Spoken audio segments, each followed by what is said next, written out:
Selamat datang pada pembelajaran instalasi tenaga listrik. Kali ini saya akan menjelaskan mengenai materi pembelajaran instalasi listrik. Instalasi tenaga listrik ini merupakan materi yang diberikan ke kelas 11 ya. Jadi materi ini merupakan materi wajib. Jadi atau dengan kata lain sebagai materi proyektif ya, yang harus diikuti oleh semua siswa yang mengambil jurusan instalasi tenaga listrik. Sebelum kita belajar lebih banyak mengenai instalasi tenaga listrik ini, mungkin alangkah baiknya kalian mengetahui silabus atau kompetensi dasar yang harus sampai ke kalian.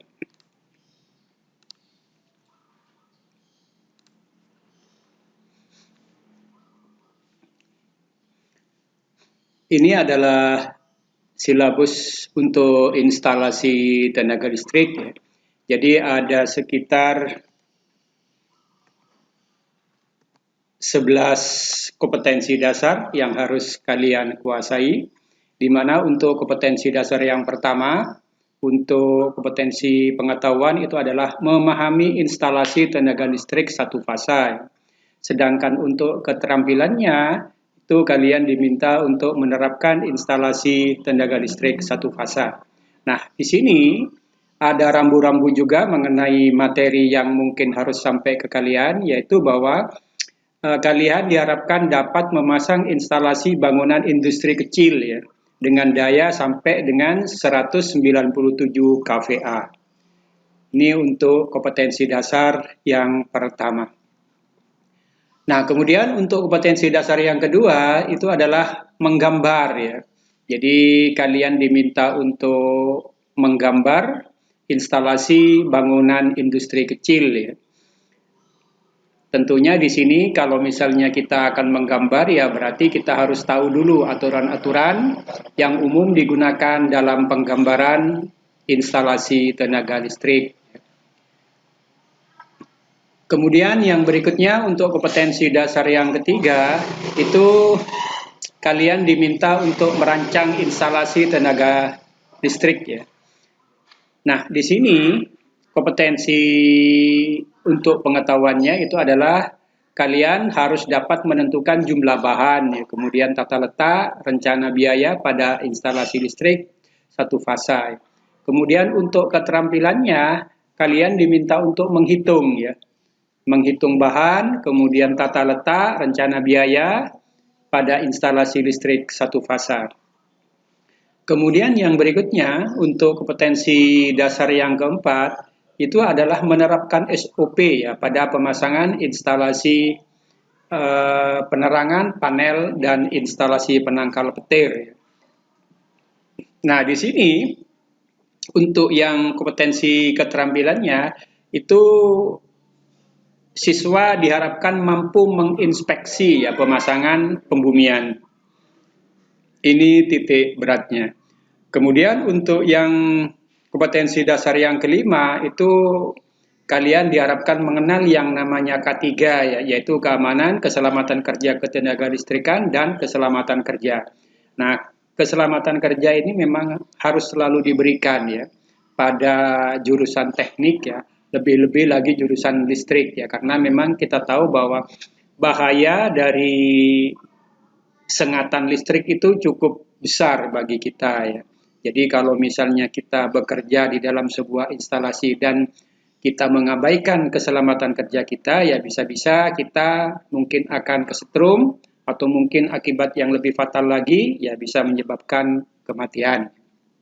Nah, untuk keterampilannya, itu kalian diminta untuk menerapkan K3 ya.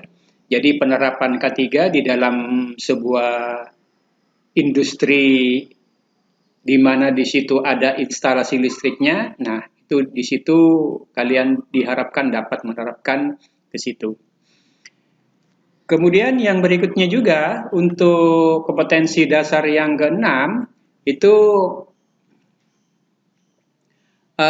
kalian diharapkan dapat menerapkan penggunaan alat kerja ya. Jadi material kerja pada pemasangan instalasi penerangan panel dan penangkal petir ya. Di sini juga diarahkan ke menginspeksi ya, rakitan pemasangan PHB. Jadi diharapkan kalian standar pemasangan PHB yang benar itu bagaimana. Nah, nanti kita pelajari di sini ya. Kemudian untuk keterampilannya, kalian diharapkan dapat menggunakan alat kerja dan material kerja pada pemasangan instalasi penerangan panel ya. Kemudian penangkal petir atau pentanahan. Ini untuk kompetensi keterampilannya. Kemudian yang berikutnya, yang kompetensi dasar yang ketujuh, itu adalah kalian diharapkan memahami instalasi sistem pembumian ya. Sedangkan untuk keterampilannya, ya kalian diharapkan dapat melakukan pengukuran ya dan pemasangan instalasi pembumian. Kemudian juga yang berikutnya untuk kompetensi dasar yang ke-8, itu kalian diharapkan dapat menjelaskan sistem, prosedur, dan komponen penyalur petir ya. Jadi kalian diharapkan mengenal komponen-komponen yang digunakan dalam penangkal petir itu apa saja. Kemudian yang ke kompetensi keterampilannya itu kalian diharapkan dapat memasang ya penangkal petir. Kemudian yang kompetensi dasar yang ke-9 itu adalah ya kalian diharapkan dapat ya memahami instalasi tenaga listrik 3 fasa serta prosedur pemasangannya ya. Nah, untuk kompetensi keterampilannya ya kalian diharapkan menerapkan instalasi tenaga listrik 3 fasa ini. Kemudian untuk kompetensi dasar yang ke-10, kalian diminta untuk menganalisis jumlah bahan ya, tata letak, rencana pada instalasi tenaga listrik. Jadi di sini diarahkan untuk merancang ya instalasi tenaga listrik tegangan rendah untuk industri. Kemudian keterampilannya, kalian juga diminta untuk menentukan jumlah bahan tata letak dan rencana biaya pada instalasi tenaga listrik 3 fasa. Kemudian untuk kompetensi dasar yang terakhir, itu kalian diharapkan mampu memahami komponen instalasi dengan menggunakan sistem busbar. Jadi nanti mungkin kita jelaskan yang dimaksud dengan busbar itu apa dan lain sebagainya. Kemudian kompetensi keterampilannya itu adalah kalian diharapkan dapat memilih komponen instalasi dengan menggunakan sistem busbar ya. Nah, kalau misalnya kita lihat di sini untuk materi pokoknya adalah merakit dan memasang PHB penerangan pada bangunan industri menengah. Ini 11 kompetensi ini harus sampai ke kalian ya. Dan saya harapkan nanti ke-11-nya ini ya bisa kalian terima tanpa adanya halangan ya. Jadi nanti ini dibagi 2 semester ya. Jadi semester pertama mungkin sampai yang ke-6, kemudian untuk yang berikutnya yang kompetensi dasar yang ke-7 sampai ke-11 itu nanti mungkin dilaksanakan pada semester genapnya. Itu sekelumit mengenai silabus yang harus atau mata pelajaran yang harus kalian terima ya berkaitan dengan pembelajaran instalasi tenaga listrik ini. Oke, kita masuk ke yang pertama. Yang pertama itu adalah memahami instalasi tenaga listrik 1 fasa ya. Jadi di sini kalian diharapkan memahami apa sih yang dimaksud dengan instalasi listrik 1 fasa ya. Jadi instalasi listrik 1 fasa di sini didefinisikan sebagai jenis instalasi listrik yang menggunakan 2 buah kawat penghantar ya. Ini istilah dari instalasi listrik 1 fasa. Jadi kalau misalnya kita baca dari definisi dari kalimatnya instalasi tenaga listrik ya. Jadi di sini maksudnya yang memasang instalasi tenaga listrik.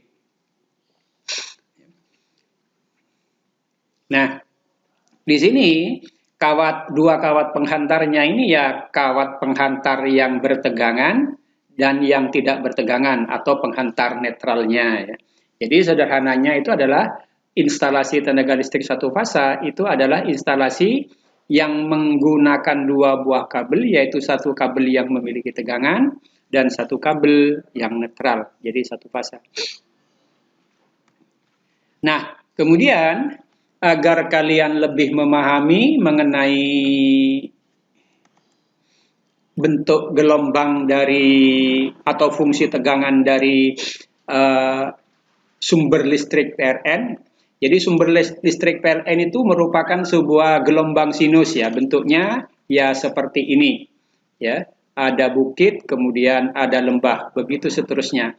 Nah, di dalam persamaan matematika, fungsi ini dituliskan dengan V sama dengan Vm sinus dari omega T ya. Di mana omega T itu sama dengan 2 dikalikan dengan pi, dikalikan dengan frekuensi, kemudian dikalikan dengan waktunya ini.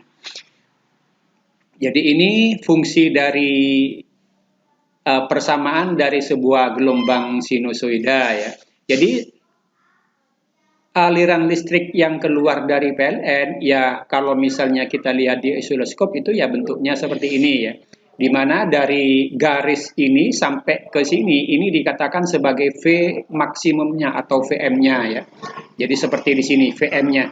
Jadi VM yang di sini menunjukkan ke harga antara dari sini ke sini. Jadi harga maksimumnya ya. Ini.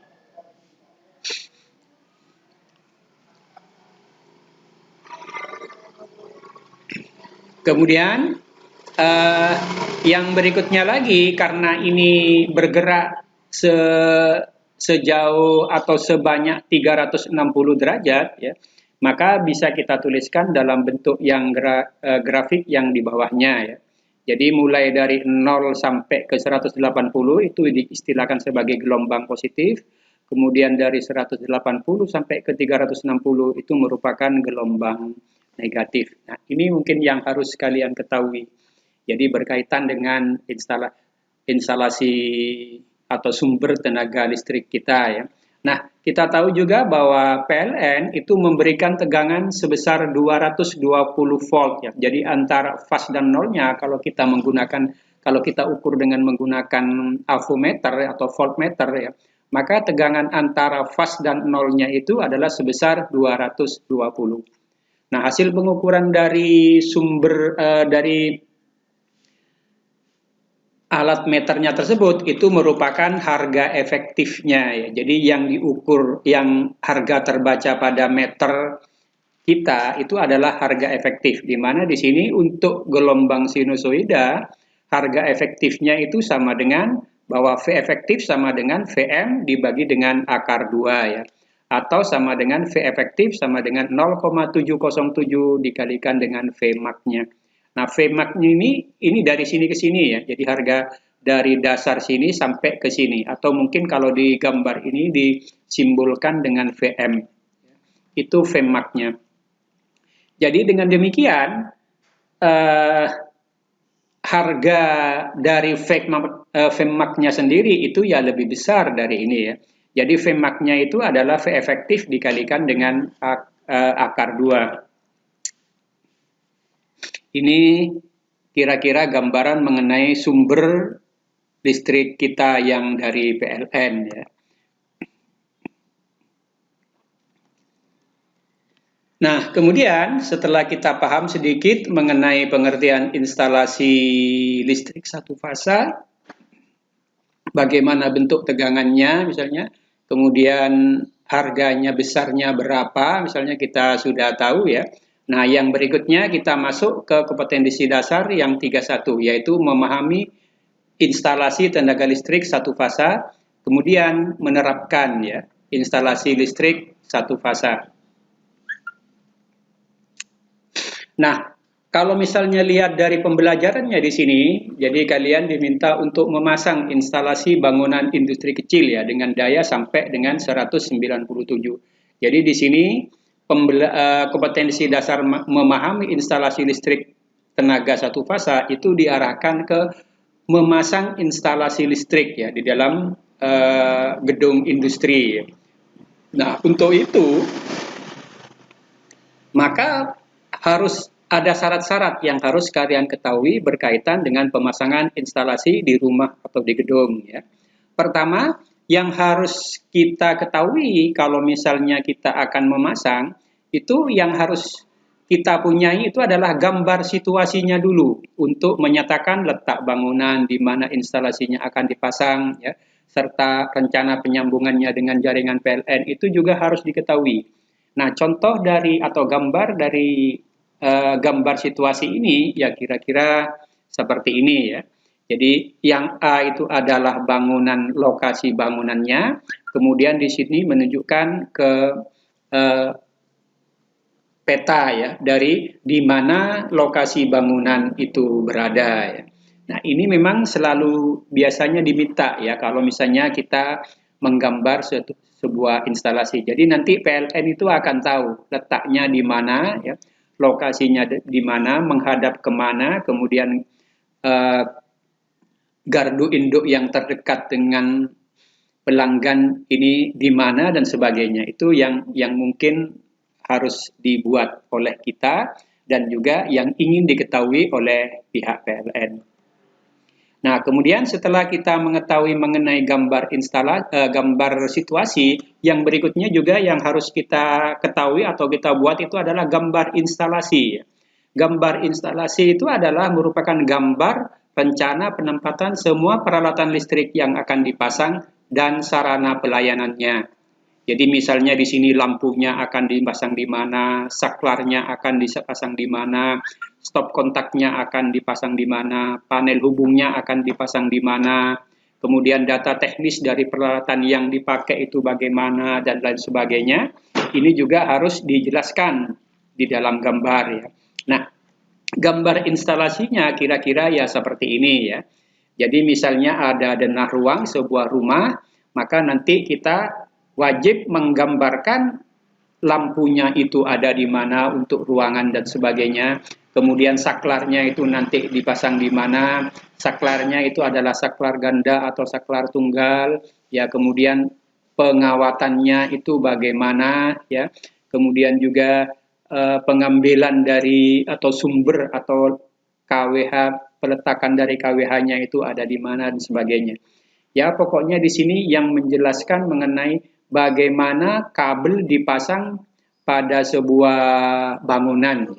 Ini. Nah, kemudian setelah kita memahami mengenai gambar instalasinya, yang berikutnya juga harus kita pahami mengenai gambar diagram garis tunggalnya. Nah, diagram garis tunggalnya ini merupakan diagram yang menjelaskan secara lebih secara sederhana ya mengenai aliran atau pengaman atau kabel atau besarnya kabel yang nanti akan terhubungkan ke beban yang ada di dalam ruangan tersebut ya. Jadi di sini kita lihat ini merupakan sumbernya atau KWH dari PLN. Kemudian di sini juga ada kabel ya. Nah, di sini juga harus dijelaskan kabelnya itu ukurannya berapa ya. Nah, kemudian di sini pengamannya juga besarnya sama dengan berapa, yang dipakai itu apa ya. Nah, kemudian ini ada busbarnya. Nah, dari busbar ini juga dijelaskan juga di sini. Ini saklarnya, saklar MCB-nya itu yang berapa ampere, mereknya apa, kemudian kabelnya juga yang dipakai di sini mereknya apa ya. Kemudian ukuran luasnya itu sama dengan berapa dan seterusnya. Jadi ini yang dikatakan diagram garis tunggal dan ini juga harus dibuat oleh seseorang yang ingin memasang sebuah instalasi tenaga listrik ya. Jadi harus dijelaskan. Nah, kemudian setelah misalnya kita mempunyai diagram garis tunggalnya, kita juga diwajibkan untuk diagram rincinya bagaimana.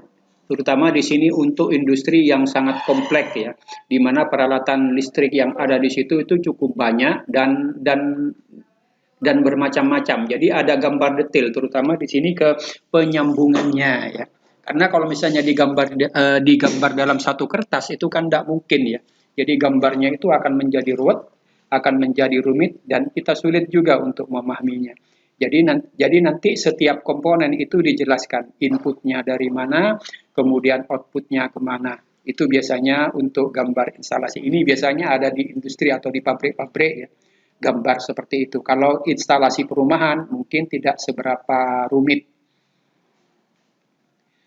Nah, kemudian setelah gambar detailnya kita buat ya, yang berikutnya itu adalah rekapnya. Jadi rekap itu adalah yang mengenai perhitungan jumlah komponen yang diperlukan ya. seperti misalnya materialnya itu apa, ya, apa itu saklar, kemudian saklarnya itu mereknya apa, ya, kemudian berapa ratingnya, ya, kemudian mungkin biasanya yang terkait dengan ini serial number-nya berapa, ya, plus juga harganya, ya. Nah, kemudian yang berikutnya itu adalah sebagai contoh untuk rekap kebutuhan daya listriknya itu adalah, nah ini untuk rekap RAP-nya ya. Jadi sebagai contoh di sini ada tabel, jadi bahan-bahan yang diperlukan misalnya saklar, ya, kemudian mereknya, kemudian jumlahnya, ya, kemudian harganya, kemudian total harganya. Nah, tipe-tipe atau jenis-jenis komponen yang dipasang ini juga harus kita sertakan ya. Ini biasanya di dalam kita merancang instalasi ini merupakan satu paket kesatuan yang harus dibuat oleh si drafter ya atau penggambar instalasi listriknya. Jadi semua komponen yang dipakai saklarnya, kemudian saklarnya juga tidak dibuat saklar tapi dijelaskan di sini. Jadi kalau misalnya kita lihat di sini saklarnya ada dua ya, saklar tunggal dan saklar seri. Kemudian ada stop kontak, ada fitting, ya. Kemudian ada tool ya. Kemudian ada kotak bagi, ada PVC, kemudian ada CB, ya, kemudian ada kabelnya MYA 1x25 misalnya. Kemudian di sini ya ini ada antenanya ya, ada atema ya, ada kabel yang warnanya hitam, biru ya, dan lain sebagainya. Jadi ini harus dijelaskan plus juga dengan harga satuannya dan harga totalnya. Ini yang harus diketahui. Nah, kemudian yang berikutnya juga adalah rekap daya ya. Jadi di dalam sebuah rumah itu dari sekian banyak ruang itu membutuhkan lampu yang berapa watt, kemudian juga jenisnya itu apa, banyaknya berapa, dayanya berapa, kospinya sama dengan berapa ya. Kemudian daya semunya itu sama dengan berapa, kemudian total dayanya berapa, kemudian tegangan kerjanya berapa ya. Sini, kemudian arusnya juga disebutkan, ya karena arus biasanya ini nanti akan digunakan untuk menghitung daya total ya. Kemudian total arusnya sama dengan apa, nah kemudian dipasang pada fase apa. Ini untuk yang, tapi kalau misalnya kita menggunakan yang satu fase ya, maka ya fasenya itu biasanya tidak dituliskan ya, cukup misalnya sampai ke total arusnya. Nah, kita lihat juga di sini dari gambar di sini, ini juga ada penjelasan bahwa dari KWH itu menggunakan sebuah menggunakan kabel ya, kemudian menggunakan CB yang besarnya adalah ya sekitar 215 ya, di mana kabelnya yang digunakan itu adalah MYM ya, sebanyak 5 kali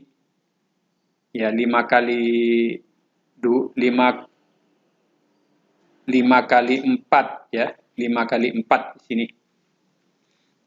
5 kali 4 ya. Ini kabelnya yang dipakai. Nah, kemudian setelah ini masuk ke dalam bus ya.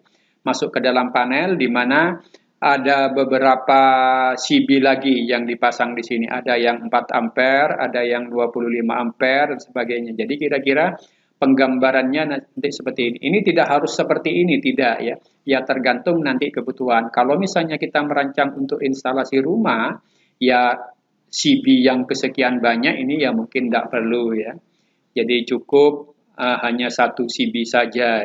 Tetapi kalau memang kita inginkan, ya bisa. Misalnya karena di rumah kita ada AC, kemudian ada kulkas, misalnya di mana AC misalnya kita pakai CB sendiri, ya maksudnya kalau misalnya terjadi apa-apa pada AC-nya, semua listriknya itu tidak mati karena ada CB-nya. Jadi cukup yang AC-nya itu saja yang mengalami masalah, sedangkan yang lainnya tidak boleh tidak berhenti.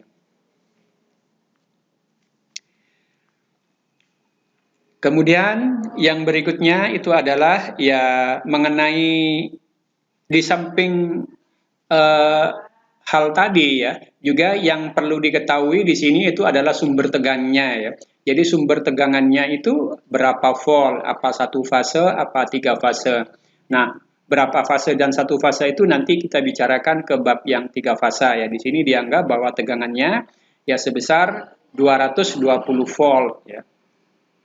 Kemudian juga penghantarnya ya, pemasangan penghantarnya itu juga disebutkan, ini sesungguhnya sudah ada pada gambarnya ya, bahwa kabelnya itu menggunakan NYA, kemudian atau menggunakan NYM ya. Jadi NYA ini ya biasanya warnanya putih, sedangkan yang NYM itu warnanya hitam ya.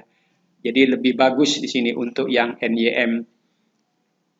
Kemudian juga berdasarkan buil, ukuran kabel ya, luasan penampang kabel itu kira-kira 2,5 ya. Ini biasanya untuk instalasi rumah. Diperbolehkan juga menggunakan yang lebih kecil dari ini, yang 1,5 hanya dari saklar ke lampu ya. Jadi untuk kalau misalnya nanti dihubungkan ke banyak beban ya biasa tidak diperbolehkan menurut buil. Jadi harus pakai yang 2,5. Kemudian juga untuk penghantar jenis NYM ini biasanya dilengkapi dengan pentanahan ya. Jadi ada satu kabel yang memang khusus digunakan untuk instalasi arde sebagai ardenya. Nah, ini juga biasanya diberikan untuk yang ada motor listriknya, misalnya AC, kemudian ya pokoknya hal yang berkaitan dengan motor listrik juga di situ ya diharapkan harus ada ardenya. Nah, biasanya juga di dalam instalasi itu arde diletakkan di dekat KWH ya. Jadi pada KWH yang dipasang oleh PLN, di situ PLN juga memasang arde. Jadi ardenya bisa diambilkan dari situ.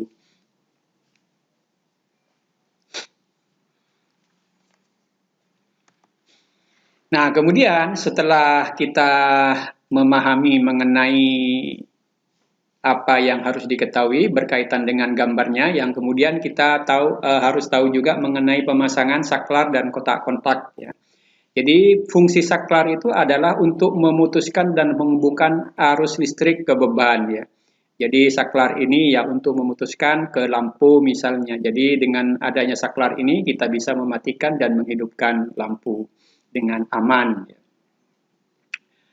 Kemudian di sini ada aturan bahwa bagian arus atau kabel yang bertegangan itu tidak boleh langsung terhubungkan ke beban ya, tetapi harus terhubungkan ke saklar dulu. Kemudian baru dari saklar baru nanti terhubungkan ke beban. Jadi maksudnya di sini ya arus kabel yang ada arusnya itu terhubungkan ke saklar dulu, baru nanti ke lampu. Tidak boleh dari kabel induk PLN misalnya atau dari KWA PLN langsung dihubungkan ke lampu misalnya, itu tidak diperbolehkan walaupun misalnya ya sirkuitnya juga jalan, begitu kita matikan ya akan mati ya, tetapi itu tidak diperbolehkan. Jadi lampu itu tidak boleh bertegangan seandainya tidak ada aliran di situ ya. Nah, biasanya di sini untuk saklar ini yang umum digunakan itu adalah saklar tunggal atau saklar seri dan saklar ganda ya. Ini biasanya yang banyak digunakan untuk rumah dan industri.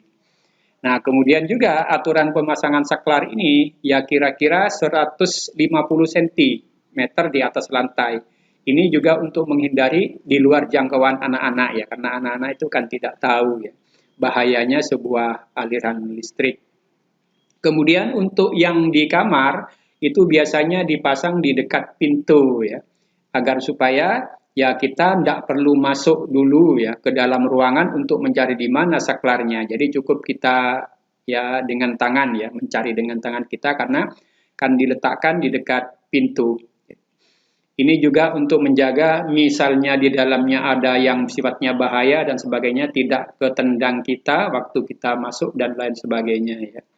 Nah, kemudian juga aturan yang banyak berlaku di sini bahwa usahakan tuas saklarnya itu seragam ya. Kalau misalnya diklik ke bawah misalnya ya semuanya ruangan itu juga harus diklik ke bawah posisinya kalau misalnya ingin menghidupkan dan sebagainya. Jadi jangan dibolak-balik walaupun mungkin di dalam pelaksanaannya ini ya banyak juga yang berbeda. Tapi usahakan sama.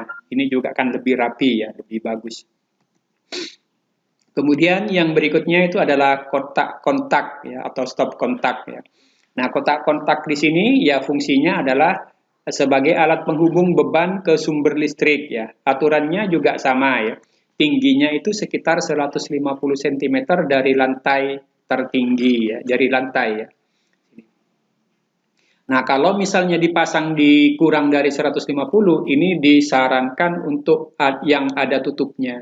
Ini juga akan menjaga agar supaya anak-anak tidak bermain di situ ya. Kalau bermain di situ mungkin kesetrum, ya bisa kaget, ya bisa yang celaka lagi, ya mungkin akan menyebabkan kematian ya. Ini untuk yang stop kontak. Nah, kemudian di sini ada aturan bahwa yang di sebelah kanan itu adalah merupakan kabel netralnya ya. Jadi yang di sebelah kiri itu merupakan kabel plusnya. Jadi jangan dibolak-balik walaupun sesungguhnya tidak ada masalah ya. Nah, kemudian yang berikutnya itu adalah mengenai kotak pembagi daya listrik atau PHB ya. Nih.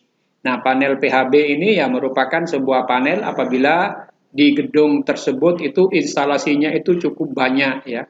Artinya banyak cabangnya dan setiap tempat itu ya tidak harus menyebabkan yang di tempat lain itu padam. Kalau misalnya di tempat tersebut ada short circuit dan lain sebagainya, atau misalnya ada perbaikan dan sebagainya. Jadi diharapkan dengan adanya pembagian tersebut, ya kontinuitas dari gedung-gedung yang lain itu tidak sampai terganggu. Ini. Nah, kemudian kalau misalnya aturan pemasangan dari panel itu sendiri ya kira-kira seperti gambar ya.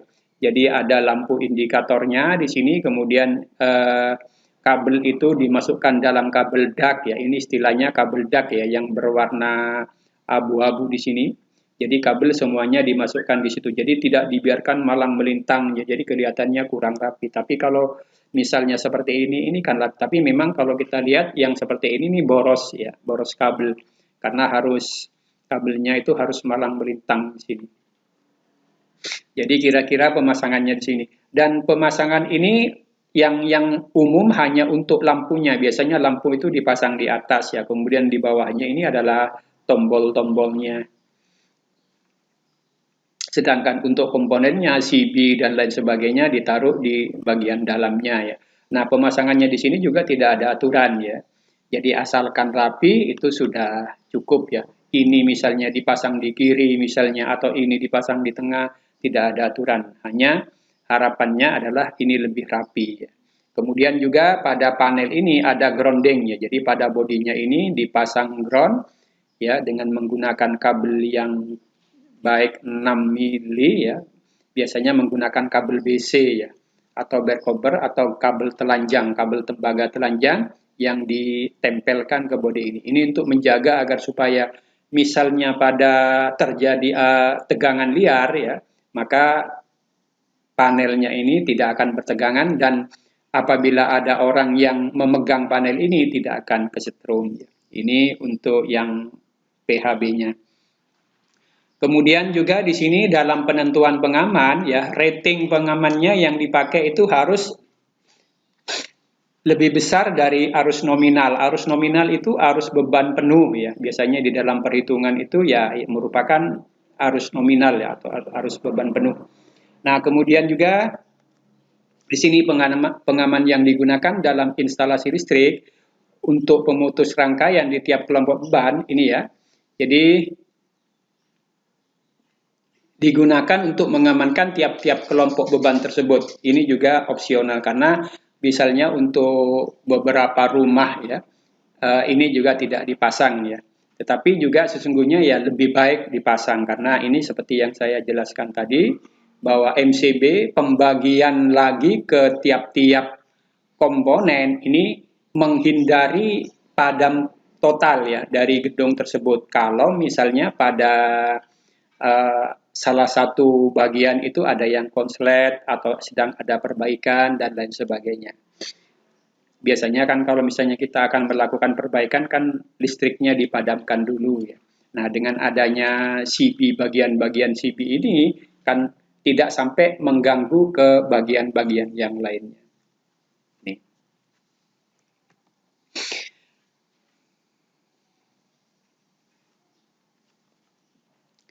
Ini sedikit mengenai pembelajaran mengenai kompetensi dasar yang pertama ya. Jadi saya tidak jelaskan secara detail dan lain sebagainya, tapi saya harapkan kalian sudah cukup paham ya. Sedangkan untuk instalasi motor itu sendiri nanti saya berikan kalau misalnya kita masuk ke bab yang ke instalasi listrik 3 fasanya. Nah, untuk itu agar kalian lebih mahir ya, jadi saya harapkan kalian mengumpulkan yang namanya denah ruang ya, dengan tipe rumah yang bebas. Nah, denah ruangnya ini silahkan kalian cari di internet ya. Kalian mau buat sendiri boleh, atau mau cari di internet boleh ya. Dan saya harapkan di sini setiap siswa itu denah ruangnya berbeda ya. Dan denah ruang ini jangan dibuang ya, karena nanti ini digunakan untuk tugas yang berikutnya. Jadi karena kita akan memasang, maka yang harus kita ketahui dulu kan nanti kalian harus membuat gambar denahnya dulu kan ya. Artinya nanti saklatnya mau dipasang di mana, kemudian kabelnya bagaimana pemasangannya, stop kontaknya nanti mau dipasang di mana dan sebagainya ya. Kalian harus tahu. Oleh sebab itu saya minta kalian untuk mencari di internet ya. Dan setiap siswa itu tidak boleh sama. Kalau sama itu nanti saya kembalikan ya. Dan kemudian tugas ini dikirimkan paling lambat tanggal 3 Agustus 2020 sudah ada di, artinya sudah terdapat di Google Classroom yang sudah kalian pakai selama ini. Jadi nanti saya cek, kalau misalnya ada yang sama, maka nanti tugasnya saya kembalikan. Silakan cari yang lain ya. Boleh kalian buat sendiri di sini ya. Boleh kalian buat sendiri, mencontoh dari apa yang sudah ada di internet misalnya, atau kalian sudah dapatkan dari internet, boleh kirimkan langsung ya. Ini karena nanti kalian saya minta untuk memasang lampu di sini. Ada lampunya nanti di sini misalnya ya.